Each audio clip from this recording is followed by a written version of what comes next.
In Europe, Putin's war of aggression against Ukraine continues. And Putin wants nothing less than Ukraine's total subjugation, to end Ukraine's democracy, to destroy Ukraine's culture, and to wipe Ukraine off the map. And we know Putin won't stop at Ukraine. But make no mistake, Ukraine can and will stop Putin.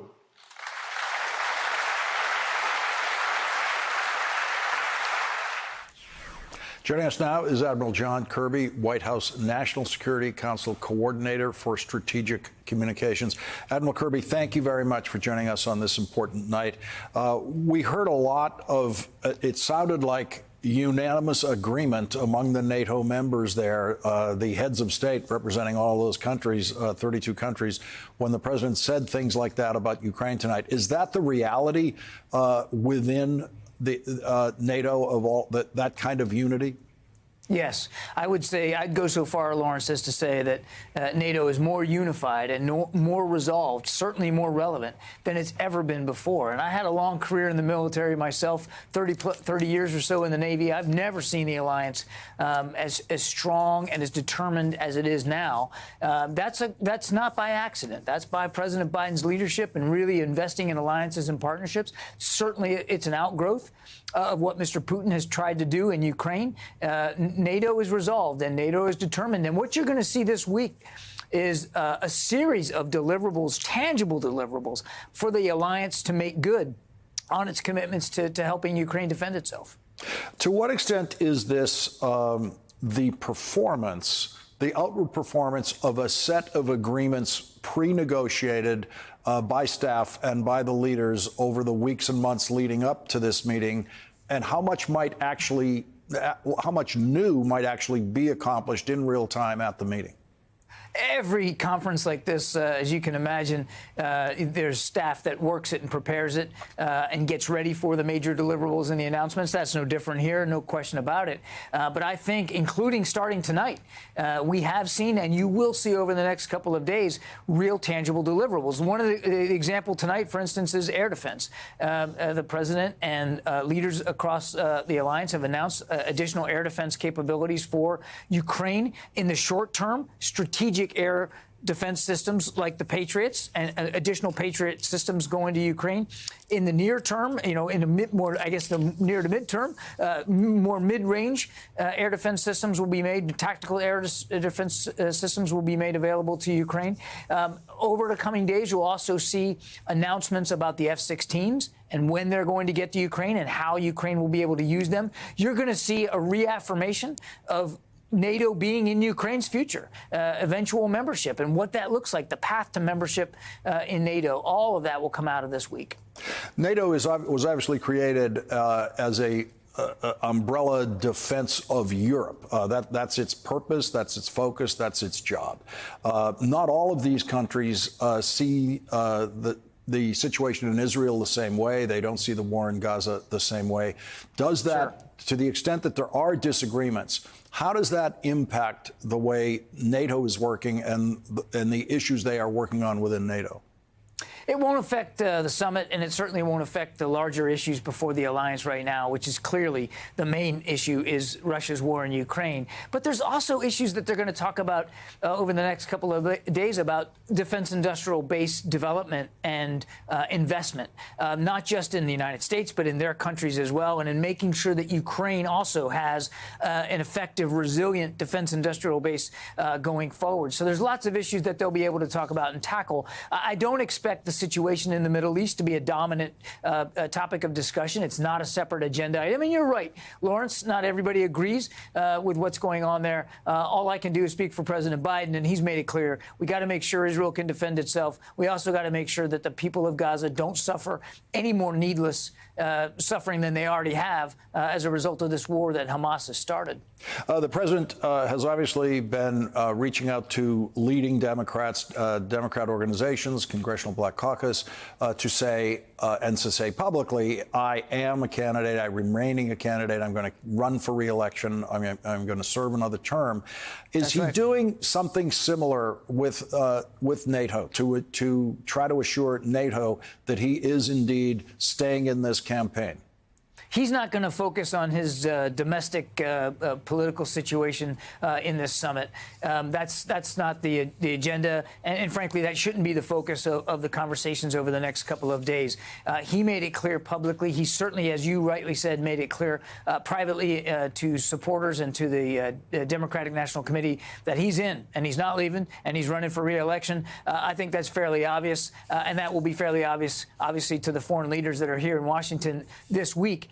I can tell you, because I've been in the room when they've talked to him, they appreciate his leadership. They appreciate what he's done on the world stage. They very much appreciate his leadership and American leadership on the NATO alliance and the difference that it has made, not just in supporting Ukraine, but in really trying to build out and develop the NATO alliance for the next 75 years.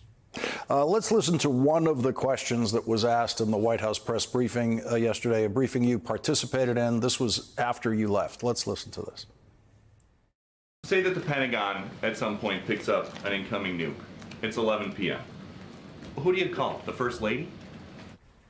Now, that's the kind of nonsense that Karine Jean-Pierre had to deal with yesterday. I know you were uncomfortable getting questions from the press about the president's condition because that's become something of a campaign issue, and campaign issues is not what you talk about. But to frame it in the terms that we just heard, on the question of force readiness and the commander-in-chief's readiness within that force, at the top of that force. What should America know about President Biden's ability to process emergency information of a national defense, national security issue over the 24-hour time period of a day? That he can do it, and he has done it. I've been with him, Lawrence. I've seen him at all hours of the day and night as he has processed incoming information, probing for more, asking his national security team to provide additional context, convening world leaders almost on a snap notice. I've seen that as well, particularly with Ukraine. He knows.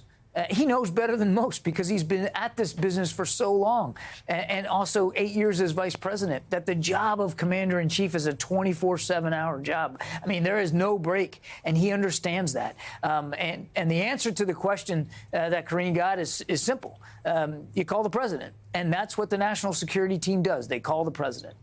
Yeah, there's nothing, most of the rest of the government does not involve the possibility of emergency. National security does involve the possibility of emergency. No one from Social Security is trying to run into the president at 2 o'clock in the morning and say we have an emergency, or in fact, most of what the government does. And so your engagement in your entire career has been in national security. It remains that today in the White House. And so your perspective on this president's ability to handle the unexpected at the unexpected hour, I think, is very important for people to be able to hear. And so is there anything that you can think of that in any way restricts this president's ability to handle the potential emergency aspects of the job involving national security? No, sir. Not a whit. Not a single whit. No, sir. I have seen him, again, all hours of the day and night, processing information of an emergent nature, probing and asking the right questions. And the thing that has impressed me the most, and I didn't know the president before I took this job 2.5 years ago. We had never met. What has really impressed me, including in the last couple of days as we've been working towards the preparations for the NATO summit, is how much he draws on his own keen sense of history and the relationships that he has forged over a long career in public service with overseas leaders. He knows them. And if they're new leaders, he makes an effort to get to know them. He really believes that diplomacy needs to be personal as well as policy driven. And he acts on that. And he has a fine sense of the way leaders behave and the way countries sort of move and the direction that they want to go in, all drawn on a long, long career in public service. And I'll go one more. Again, because I have such a broad experience in national security. At a time like now, now. The president calls it an inflection point. At a time right now where there's a war in Ukraine, there's a war in Gaza. We've got significant tensions in the Indo-Pacific, largely because of the belligerent actions of the PRC. And I could go on and on. Counterterrorism, counter-narcotics. There's a lot going on in the world. You want somebody who has that breadth of experience and the wisdom that comes from that experience, and then just as critically, the ability to forge and to sustain the kinds of relationships with the overseas leaders that actually gets things done. And that's what he's done for the last 3.5 years. Admiral John Kirby, thank you very much for giving us some of your time tonight. Thank you, sir.